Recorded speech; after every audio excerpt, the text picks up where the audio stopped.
Welcome to Digital Edge Podcast. I'm Françoise Lamotte with co-host Dominik Mugli. Hi, Dominik. Hi, everyone. On our podcast, we explore technology, innovation, and digital transformation. Today, we are diving into the topic of digital transformation burnout. How do we recognize and prevent the teams from exhaustion? So, Dominik, what are the symptoms of digital transformation burnout? How do we see that? Oh, that's a good question. I don't have it written down or anything, but typically what happens is that you lose engagement with burnout, right? People are fatigued, they start disengage, you see absenteeism, right? They're like people are getting sick and take time off, like not like to enjoy themselves, but to sheer recover from their workload, right? And I also think there's a little bit intangibles along the way where people start speaking up less in the workplace, right? So Yeah. you have like that pullback from overload, over excessive burden, where you just lose again disengagement from people along the way. And probably delays in the task and the project and things taking more time than it should be or than it was Yeah, planned. Yeah. yeah, I think you start piling up errors as well, right? You get delays, and I think naturally people care less about the work that they do, which then results in, again, like you said, slowdowns and probably lesser quality of work as well. And why do you think that there is this phenomenon of burnout? Yeah, that's a good question. From my experience, having worked on countless projects, I've seen a symptom that I would call a go live hangover. Right? Not every project, fortunately, works like that, but sometimes when there's maybe timelines are extremely tight, and maybe also scope is changing, clarity is not there, or it's something that goes extremely long. When an entire team works towards a specific date with the expectation that we're going to be done at that point. I think that's what I've seen as like a dangerous situation to be in, right? Because on the one hand, yes, you can gear up everybody to be super focused on that event, to have a launch, to have a go live, a release. But what comes afterwards, right? Because you still need to sustain. There's going to be more changes, more projects, more work after that. And if you do this too often, right, by focusing everybody on a specific date with extreme effort, and you go into the next situation with extreme effort, that's when you quickly get burnout because there's just no time to recover from the excessive effort that occurred. And I feel we could even extrapolate this to the entire organization because, organizations have been doing digital transformation for over 20 years now, and it's never ending. There is always a new technology coming in, and it's even coming faster. So it's exhaustion. It's like we never see the light at the end of the tunnel. Uh, Right. and even the light is getting farther and farther because it's always in catch-up mode and no time to breathe and probably that's one of the reasons why there is high turnover in IT teams and project management teams because it feels like you never see the light and you never see the end of that digital transformation. Yeah, it sure is, right? And I think it has a little bit something to do more with leadership than the fact that we're embarking on a digital transformation. And I think you said it exactly right. It's this almost never ending activity of improvement.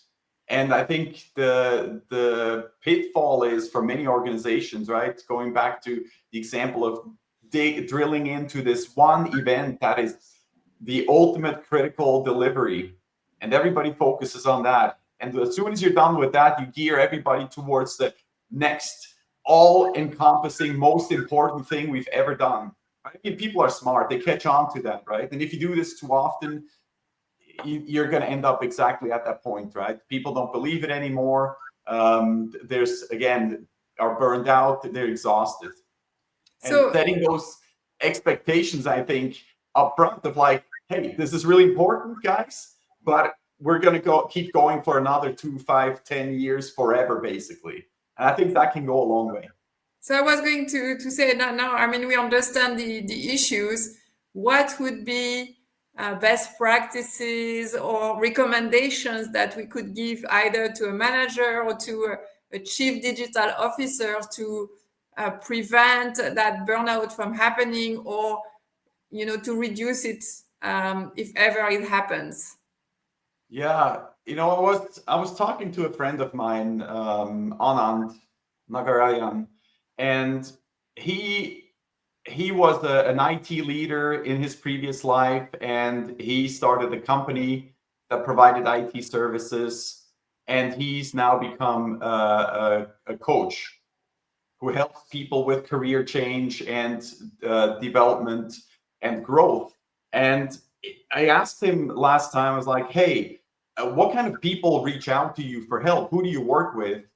And he said it's mostly people mid career, maybe mid leadership roles who have just hit the wall in terms of development. So they became specialists at something that they were doing in their careers, and they were always hired to do the same thing over and over again, right? And so they had a role, they got really good at it, and then they hit the limit at one organization, but they got hired only at another organization to do that one thing that they're really good at, So right? what And I would be think the solution, Dominic? What would be the solution? I think you need to challenge people more in organizations to take on new tasks, right? It's a little bit the lazy way to say, hey, you're good at your job, keep doing it for years and years. Some people may be happy, but other ones want to challenge themselves and grow. So I would put that at the central piece of burnout right there. Okay. I mean, for me also at the organizational level, I feel that, there is a need for a very clear vision. This is where we want to go. This is what we want to achieve. This is our end game. And, being flexible, that once it's achieved, you can change the vision to the next one. But at least, for 1 or 2 years, everybody understand where they go. They have a clear vision. They know what we want to achieve, and they can, keep the motivation towards that goal. Because usually it's a stack of projects, one after the other, and there is Yeah. no common vision. There is no logic. I mean, the structure is not visible. So having a very strong vision, having a good governance, explaining, the portfolio of initiatives, and connecting the dots. I think this is also very important at, the organizational level. Yeah, I would agree. I was just thinking about an example. I worked at a company for some time where, and I'm not quite sure how to say it, but there was an organizational change, and the vision became newly modified, newly explained, and it was explained consistently for a long time. And it seemed to be that that it was something that was going to stick around for eternity, right? I mean, realistically, it's going to change, of course, right? But it was very dialed in of like the reason for being, right? The vision there. And what happened over time, as it didn't materialize, it kept changing, right? And so the people, for me, I wasn't too impacted by that because I had like my bigger understanding. I thought of like, yeah, that's okay. But a lot of people that I worked with, they were like, wow, we used to work towards that and we gave everything that we had. And now we're doing a 180, and now that's the great thing. Oh, and by the way, now it's different again, right? So it did impact them. A lot of people from like, yeah, whatever, like I'll just come and do my job, and the contributions were perhaps somewhat limited as a result, right? It was not the buy-in kept shrinking. I felt over time. Yeah. So, it goes back to some of the critical factors for success in digital transformation. One is, linking the project with the overall strategy of the organization. Hmm. Second is establishing a clear vision about digital transformation. Where are we heading and why? I think third is about the governance, making sure, there is a leader, there is a leading team, and they take care about the monitoring of the digital transformation.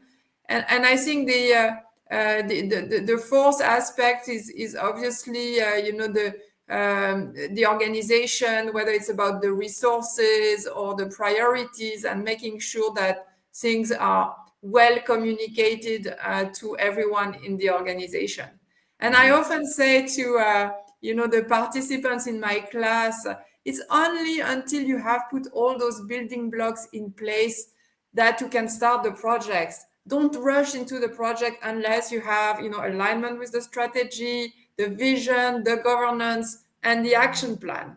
And I feel that very, very often everybody's running in different places, and that creates a lot of chaos. Yes, very much so, very much so. Yeah, I think at the end of the day, right, it's like how people experience their place of work and the engagement and the contribution that they can make, right? I think is very, very important. Yeah, and the framework to have in place can certainly help enable all that.